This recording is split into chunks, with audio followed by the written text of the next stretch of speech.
оңтүстік Қытай теңізінің жағасындағы Шантау қаласында адамдар теңізбен күн көреді. Муссон маусымы келгенде балықшылар желкендерін көтеріп теңізге шығады. Ұрпақтан ұрпаққа өздерінің қажырлы еңбегімен теңіздің сыйын алады.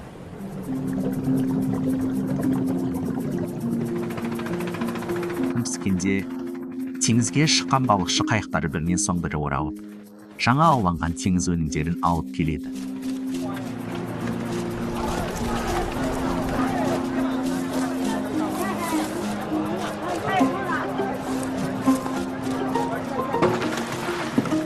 Жаңа ауланған näге балығының еті тәтті және коллаген мен ақуызға бай. Танақтарын алып тастағаннан кейін пышақпен балық етін езбеге айналдырады.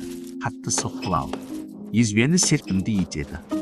Садан жасалған балық фрикадилкаларының дәмі қытырлақ болады. Шантауда ең дәмді де әдемі түнгі ас бар. Түрлі дөңгешектерде тағамдардың салтанатты көрінісі жайылып тұрады. Балық күріші, маринадталған дәмдеуіштер, тұздалған тағамдар сияқты сансыз дәмді тағамдардың алдында таңдан басқа амалың қалмайды. Өмірдің тұз сияқты екеніне